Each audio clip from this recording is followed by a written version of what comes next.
Hello, everyone. Tonight, our speaker is API Associate Victoria Fay, and the topic is the language of war. Victoria is a scholar specializing in the philosophy of language, and her main interest is in embodied mind theory. Welcome, Victoria. Thank you, Ala. Thank you for the warm welcome.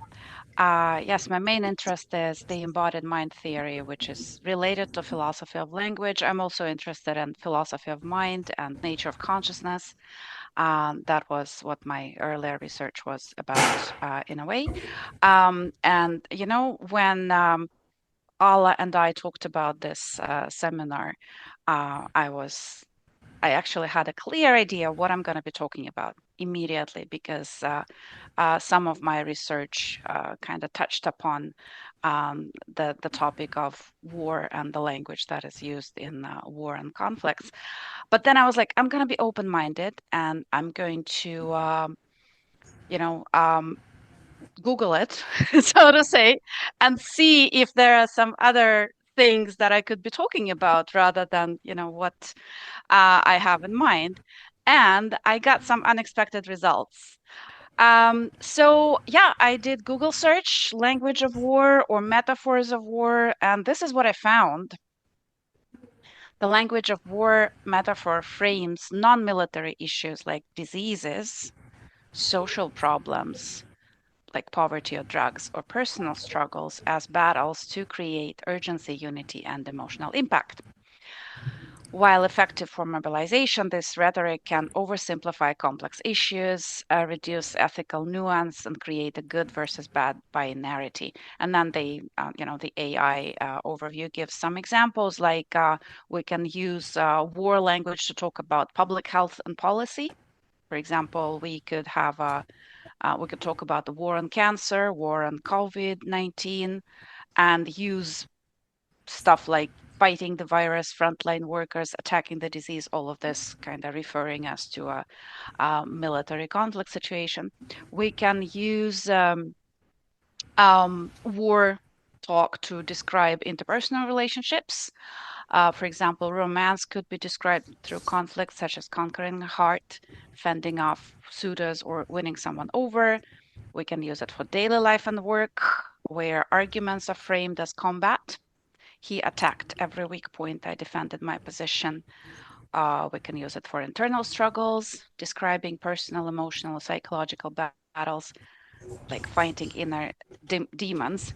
And think about it for a second, guys. So, all of those are metaphors. Like half of the time when we talk about defending an argument, we never think that, oh, it comes from the military perspective. So half of the time we use this language without thinking that this is not literal language. This is language connected to war, but we're not talking about war. We're talking about something else here. And what are the functions of metaphors in this case? Well, like AI overview mentioned earlier, these metaphors can create a certain sense of urgency to communicate that a situation is critical and requires immediate collective action. It could help us understand the structure of an issue, which is basically simplifying complex, abstract, or unknown problems into a familiar, concrete scenario. And definitely, we're going to get a stronger impact, emotional impact, by evoking fear or patriotism or determination. But of course, there are critiques and risks while using these metaphors because, well, they obscure reality, right? These metaphors can distract us from the specific non-military or scientific actions needed, such as in public health crisis, where fighting is less effective than treating or preventing. It can also create a false dichotomy where you've got a winner versus loser mentality on issues that may be more nuanced and might require cooperation or long-term management. And there's also the moral hazard where the language that is used can desensitize people to the actual physical destruction of a real war.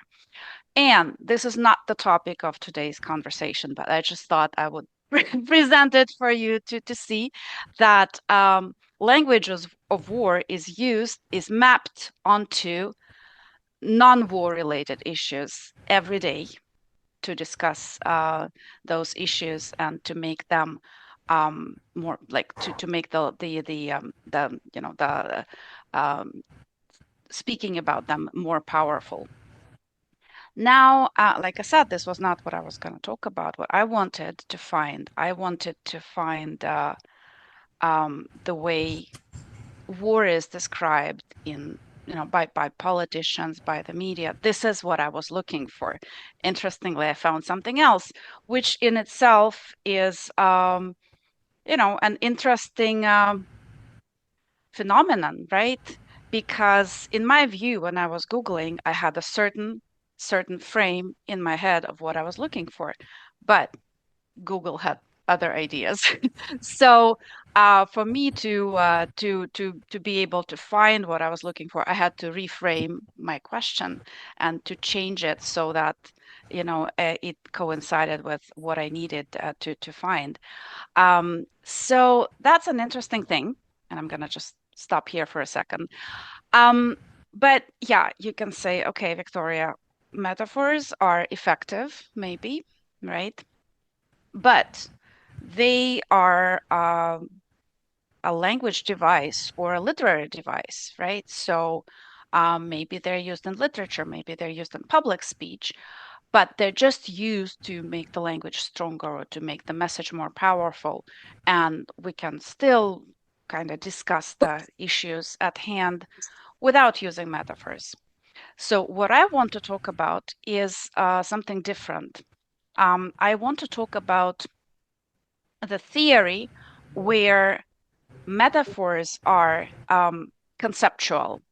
And so, namely, I'm going to be talking about Lakoff and Johnson's theory of the embodied mind. And you can read the overview, because that's what I did. I was like, yeah, I'm gonna ask I'm gonna ask AI what AI thinks about it. But to be honest, I was not satisfied with this summary. So the theory that I would like to introduce today to start with is the fact that according to Lakoff and Johnson and Lakoff later, our abstract thinking is always metaphorical. So it's not just, something pretty that people use once in a while, but our abstract thinking is metaphorical by necessity, and that all our abstract language that we use is shaped by the physical world we live in and by the experiences that we as humans, bipeds, with two legs, two arms, are able to get, which is a totally different story, right? Because if we think about metaphors this way, they're not just something pretty or frivolous, but they basically exist to help us make sense of the world around us and to help us make sense of the complex abstract notions around us. And we basically metaphors like of this kind are indispensable for us. Right. And I'm not going to read the overview here because, like I said, I wasn't satisfied with it.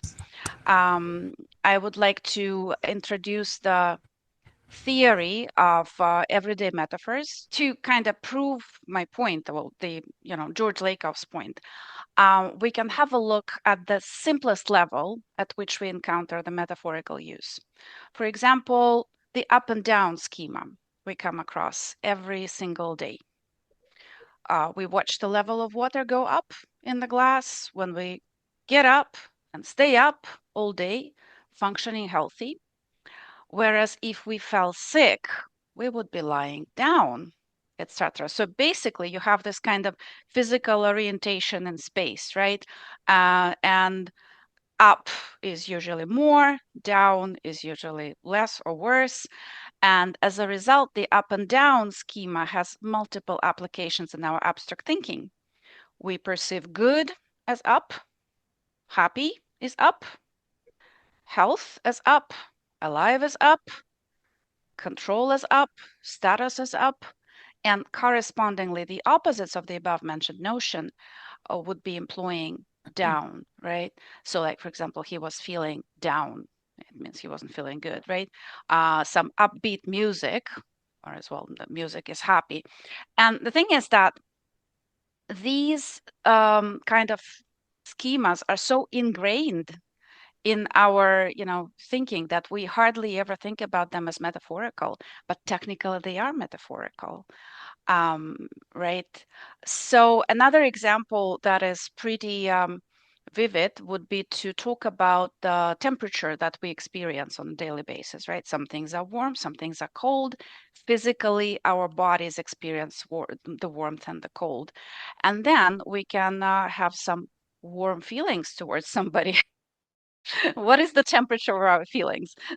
Of course, nobody's going to measure the temperature of feelings, right? Because technically, feelings don't have temperature.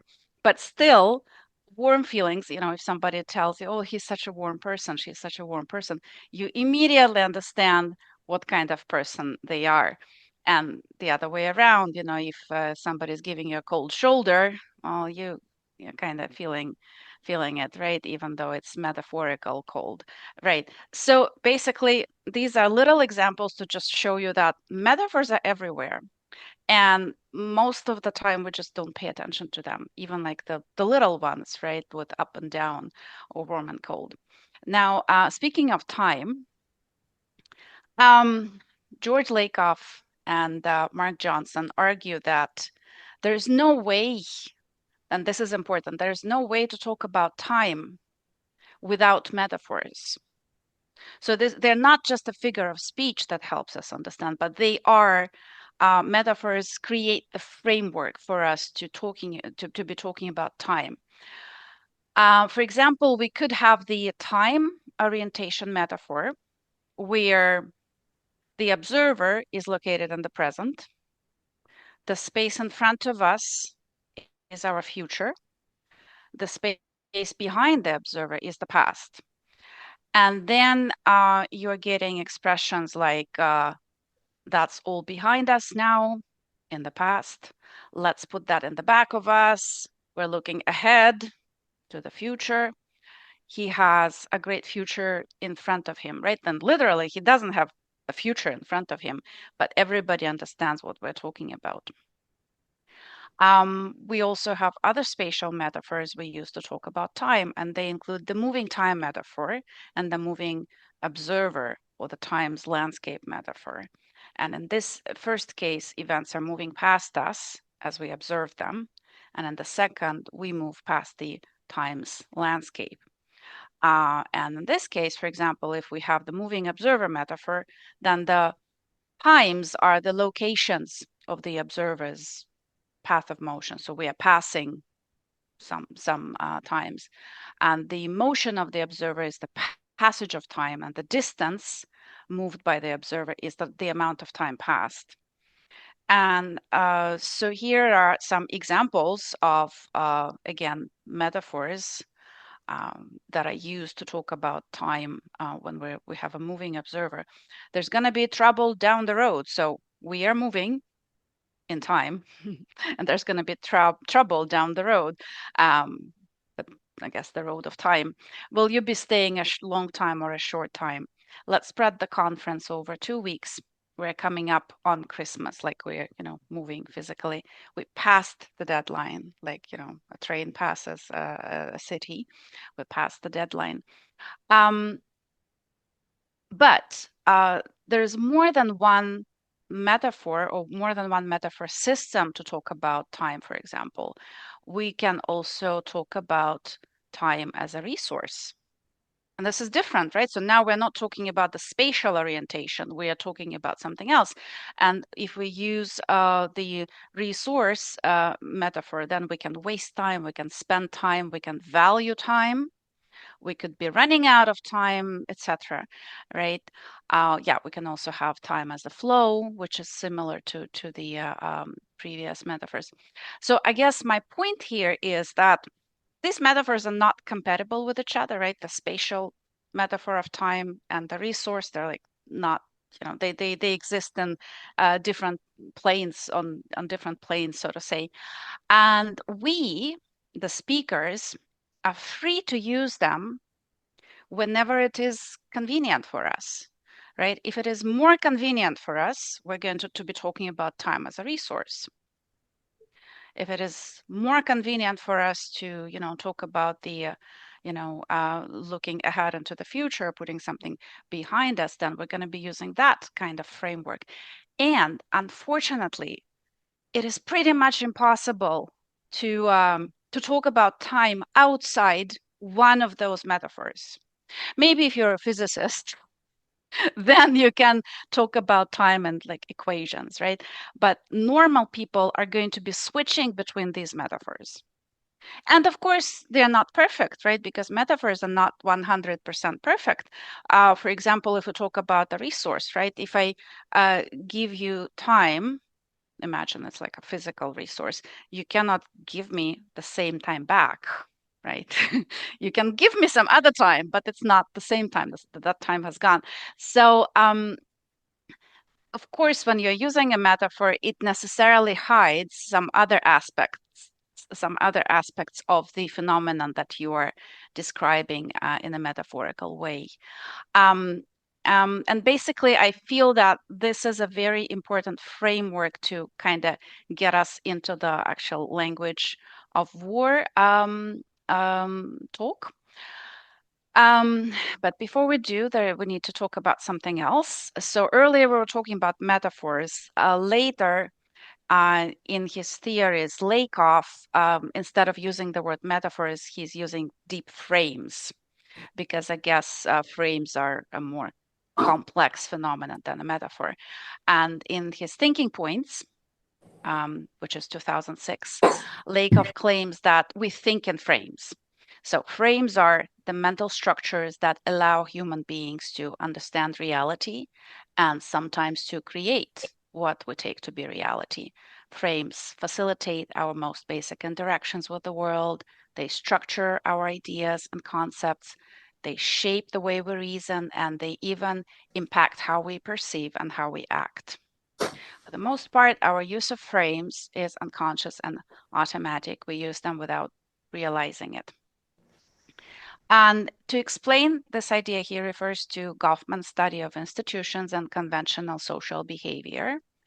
And I know you're thinking, oh, where is she going with that? But just bear with me for a second. So, for example, what Goffman writes about a hospital frame, right? You would have people playing certain fixed roles: surgeons, nurses, orderlies, patients. And besides, the hospital frame rules out certain behavior because it determines what is appropriate within this framework and what is not. So, orderlies and visitors do not perform operations. Surgeons do not empty bedpans. Operations are not performed in the waiting area. Visitors bring flowers to the patients, but surgeons don't bring flowers to orderlies. The scenarios also have a logic and linear order. First, you check in at the registration desk, then you're prepped for the operation before you're operated on. Visitors are allowed after the operation, check in after your operation is ruled out by the logic of the frame. So, what does this kind of frame have to do with, let's say, language of war?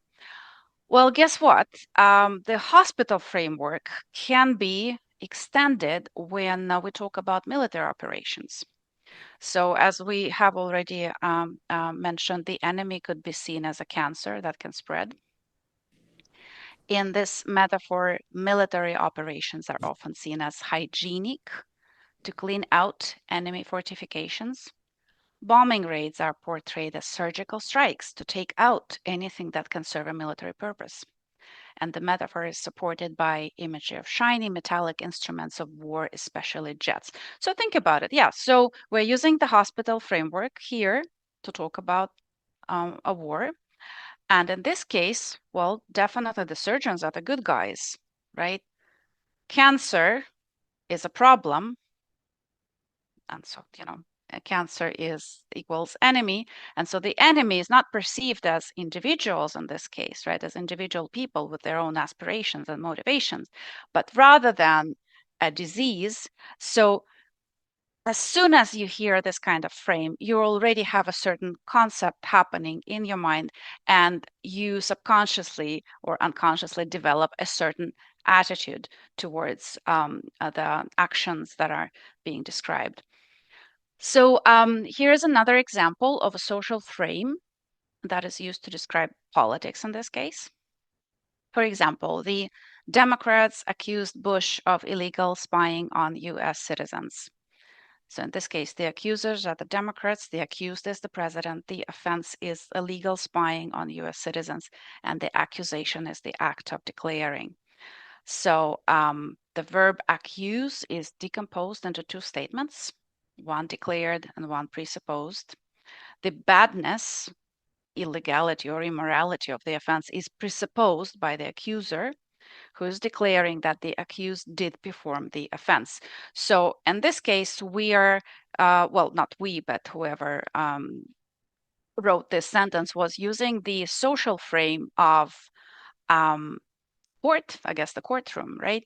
So just like we were using metaphor of time as a resource, right? So we were taking a physical resource and we would map this category, or we would map this concept onto the abstract concept of time to explain what time is. Here we are taking a social frame, which is the courtroom, and we're mapping it onto the situation that was happening with President Bush at the time. So I guess finally I'm getting to the point, the main point, but I'm hoping that you understand why I found it necessary to talk about metaphors as concepts. I would like to use the following article to talk about language of war specifically today. The article is called Metaphor and War, the metaphor system used to justify war in the Gulf. And I specifically chose not to touch anything that is currently happening. I would like to refrain from discussing the current wars that are happening because they are super sensitive. They're a super sensitive topic. Hopefully, the war in the Gulf is a little bit removed, and this is how I would like to keep it. And that's why the examples of more war metaphors are going to be related to the war in the Gulf. But you are free to make your mental connections with other wars that are being discussed or that have been discussed. Here is a little introduction that George Lakoff makes, and I would like to read it. Metaphors can kill. The discourse over whether we should go to war in the Gulf is a panorama of metaphor. Secretary of State Baker sees Saddam as sitting on our economic lifeline.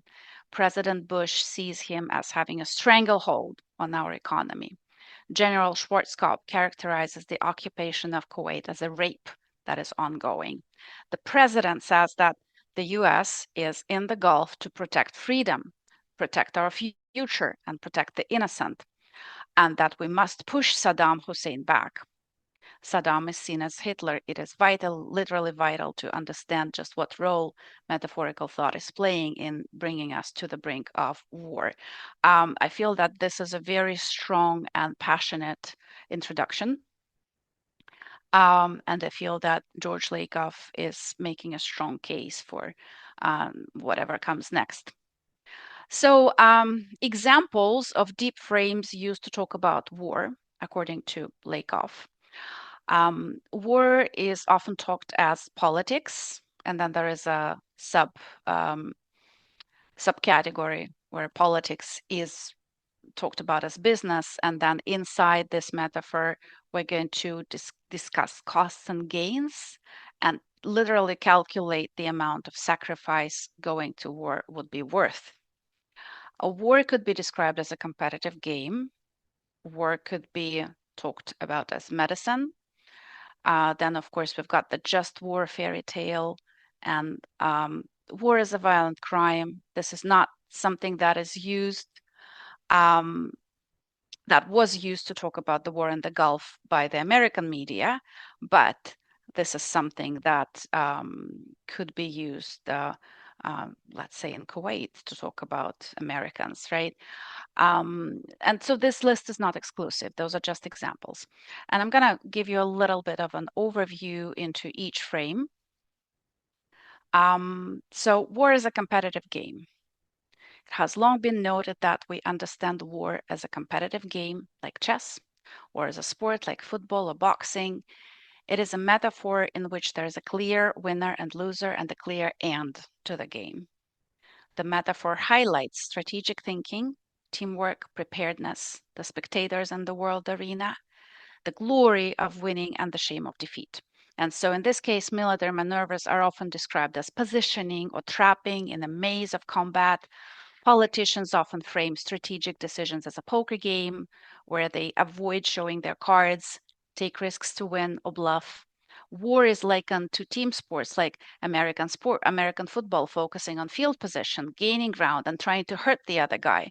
But of course, if we understand war as a game, usually nobody dies in a game, right? So what this metaphor is going to hide is going to hide the real deaths and the real losses that are happening. So oversimplifying the frame of the game structure. War as medicine. This is something that we already mentioned earlier, right? In this metaphor, we operations to clean out a cancer, which is the enemy, and we have surgical strikes. So basically, in this case, again, whoever is doing the surgical strikes are the good guys, right? Because they're trying to help the patient, which is the victim. International politics is business, is a more complex, deep frame. And I would say that it might not be as often used in the media as within the political talk. So here, the state is a rational actor whose actions are transactions and who is engaged in maximizing gains and minimizing costs. This metaphor brings with it the mathematics of cost-benefit calculation and the game theory, which is commonly taught in graduate programs in international relations. And this deep frame is making use of Clausewitz's metaphor. And the Clausewitz metaphor is war is politics pursued by other means. So war is politics pursued by other means. And then who the hell is Clausewitz, and why are we talking about Clausewitz here? Well, again, I Googled it to make it more concise. And this is what I got. Karl von Clausewitz was a prominent Prussian general, military theorist, and intellectual whose work on war remains a foundational text on strategy and military science. He famously defined war as a continuation of politics by other means, focusing on the psychological and political aspects of conflict.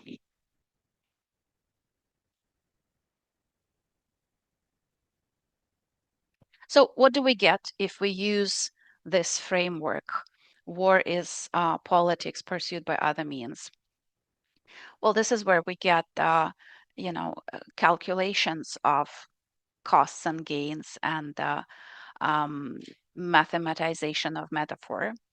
And rational action is above all, and rationality is seen as profit maximization. Now, again, if we think about war in this framework, where is morality? So morality and moral, the moral ground is completely hidden from this kind of framework. We just see the benefits, the material benefits of having a war versus not having a war with another country. I'm going to skip the next couple of slides because we're going to be running out of time, but I will keep the slides in when I send my slides to John after this talk is over. The fairy tale of the just war is a very interesting deep frame in which war is often described in the media. So we have a cast of characters here. We have a villain, a victim, and a hero. Sometimes the victim and the hero could be the same person.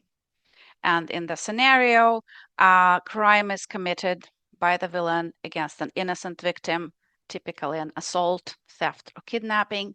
The offense occurs due to an imbalance of power and creates a moral imbalance. The hero either gathers helpers or decides to do it alone. The hero makes sacrifices, he undergoes difficulties, typically making an arduous heroic journey, sometimes across the sea to a treacherous terrain. The villain is inherently evil, perhaps even a monster, and thus reasoning with him is out of the question. The hero is left with no choice but to engage the villain in a battle. The hero defeats the villain and rescues the victim. The moral balance is restored, victory is achieved. The hero who always acts honorably has proved his manhood and achieved glory. The sacrifice was worthwhile.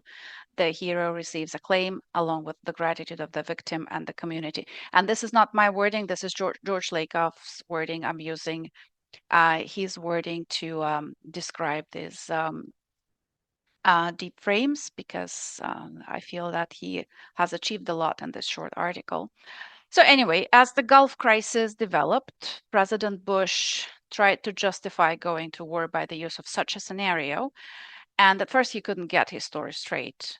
What happened was he was using two different sets of metaphorical definitions, and this resulted in two different scenarios. So in the rescue scenario, Iraq is the villain, the US is the hero, Kuwait is the victim, the crime is kidnap and rape. And the self-defense scenario, Iraq is villain, the US hero, the US and other industrialized nations are victims. The crime is a death threat, that is the threat to their economic health. And the American people could not accept the second scenario since it amounted to trading lives for oil. The administration has settled on the first, and that seems to have been accepted by the public, the media, and the Congress as providing moral justification for going to war. And finally, war as a violent crime. And again, definitely it was not used to talk like war as a violent crime frame was not used in the American media to talk about the war in the Gulf, at least, the Americans point the Americans' role. But yeah, so war is a violent crime. So we've got murder, assault, kidnapping, arson, rape, and theft. Those would be the words to describe war as a violent crime. And here, war is understood only in terms of its moral dimension, not, say, its political or economic dimension. The metaphor highlights those aspects of war that would otherwise be seen as major crimes. There is an us-them asymmetry between the public use of Clausewitz metaphor and the war as crime metaphor. The Iraqi invasion of Kuwait is reported in terms of war, murder, theft, and rape. The planned American invasion is never discussed in terms of murder, assault, and arson. Moreover, the US plans for war are seen in Clausewitzian terms as a rational calculation, but the Iraqi invasion is discussed not as a rational move by Saddam, but as the work of a madman. And so US is supposed to be rational, moral, and courageous. Us is supposed to be, sorry, rational, moral, and courageous, and them is criminal and insane. But think about it. I mean, first of all, hardly any war is actually black and white, where you have a clear victim and a clear villain, except maybe the Second World War, right? Most people today would agree that Hitler was the villain in the story. But you can imagine that Hitler was the hero in his own story, right? So I guess what I'm trying to say is that each side in the war situation is going to use their own framework, and they're probably going to try and go for the fairy tale that fairy tale of the just war, first of all, right? Because we want to be good and moral, and the other guy is going to be immoral. But is it always so? That's what the question is about. And I know that we are at 40 minutes, but we started late. And they probably have another 7 minutes to go. Is it okay? Or do you want me to stop here? Because I could also stop here. I think you can finish as you plan. Yeah. Okay, so yeah, it's totally okay. I will try to be short, but I have another metaphor to discuss. And this is the metaphor in which the state is seen as a person. So think about it. We often talk about states as a persons engaging in social relations within a world community. So the state's landmass is its home. The state lives in a neighborhood and has neighbors, friends, and enemies, just like a person would, right? States are often seen as having inherent dispositions. They can be peaceful, aggressive, responsible, irresponsible, industrious, or lazy. Well-being is wealth. The general well-being of a state is understood in economic terms, its economic health. A serious threat to economic health can thus be seen as a death threat to the extent that a nation's economy depends on foreign oil. That oil supply becomes a lifeline, reinforced by the image of an oil pipeline. So the strength for a state is military strength, maturity for the person state is industrialization. And then, if you think about this kind of framework, in this framework, developed countries like the US are mature, whereas, let's say, African countries are going to be seen as immature because they're unindustrialized. Um, so, what is not seen in the state as a person metaphor? Well, first of all, national interest is a metaphorical concept that oversimplifies the reality. For example, when President Bush argues that going to war would serve our vital national interests, he's using a metaphor that hides exactly whose interests would be served and whose would not. For example, poor people, especially Blacks and Hispanics, are represented in the military in disproportionately large numbers. And in a war, the lower classes and those ethnic groups will suffer proportionally more casualties. So, whose interests, you know, uh, does a war serve? It's less in the interest of ethnic minorities and the lower classes than the white upper classes for sure. Um, then of course the military's interest is hidden, right? Because the military wants to remain strong and wants to get the financing that is necessary. So it is going to war is in the military's interest, right? But if we see a state as a person, then we kind of like see a unity, right? The person who has unified interests, so to say. Energy policies, of course, are hidden because the state as a person metaphor defines health for the state in economic terms. With our current understanding of economic health taken as a given, including our dependence on foreign oil, many commentators have argued that a change in energy policy to make us less dependent on foreign oil would be more rational than going to war to preserve our supply of cheap oil from the Gulf. But again, this is going to be hidden because, um, the metaphorical logic pushes a change in energy policy out of the spotlight in a current crisis. Well, in the crisis, the then current crisis. Then, of course, the real costs of war are hidden, right? Um, Social costs like PTSD for the survivors and their families, long-term health problems, both physical and mental, those costs are hidden. Political costs like increased terrorism, bias towards all Arabs, etc. Moral costs are hidden, but those are, as George Lakoff writes, those are all costs to us. What is most ghoulish about the cost-benefit calculation is that costs to the other side count as gains for us. In Vietnam, the body counts of killed Viet Cong were taken as evidence of what was being gained in the war. dead human beings went on the profit side of our ledger. There's a lot of talk of American deaths as costs, but Iraqi deaths aren't mentioned. The metaphors of cost-benefit accounting and the fairy tale villain lead us to devalue of the lives of Iraqis, even when most of those actually killed will not be villains at all, but simply innocent draftees or reservists or civilians. Um, in a just war scenario, the hero saves the victim. America might be seen as the hero to some Arabs, but definitely not to all.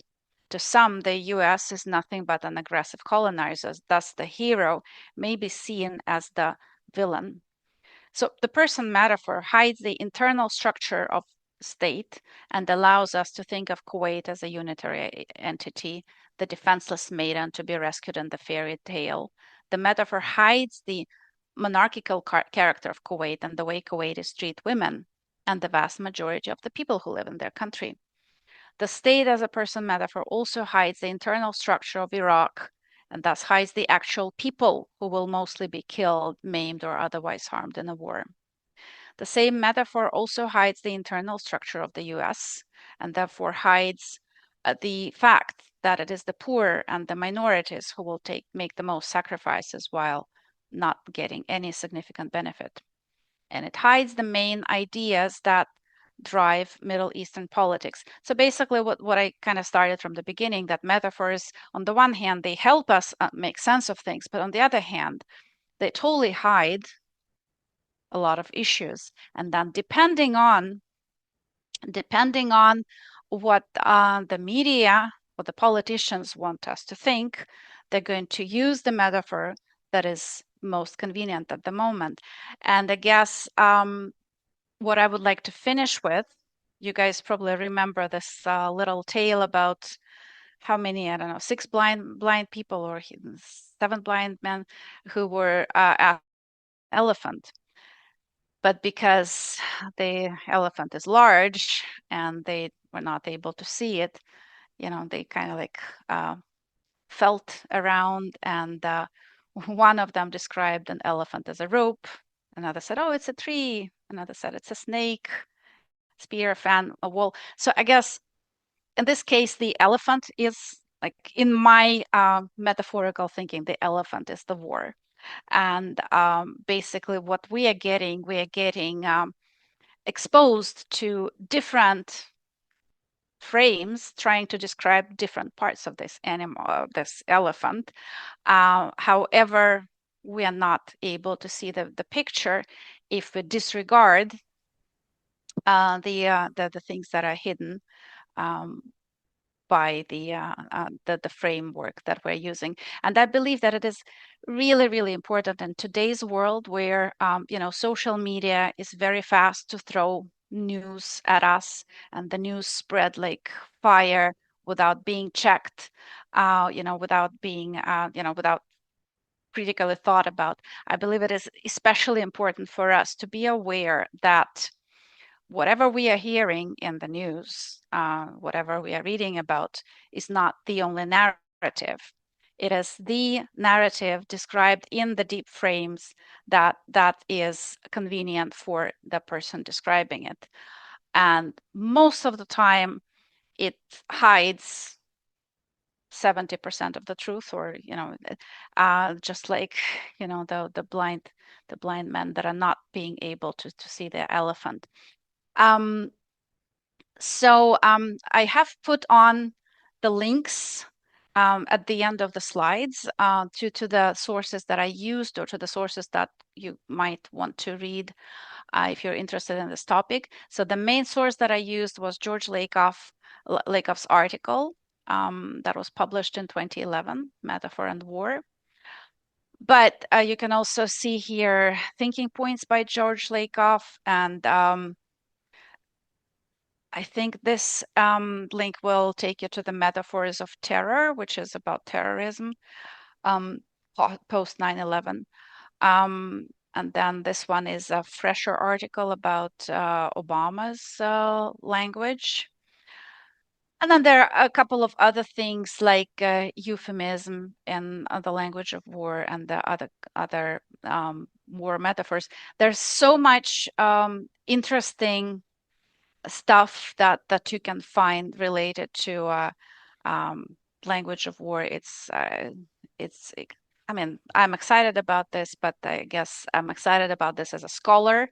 I'm not excited about this as a citizen, and as a morally responsible person.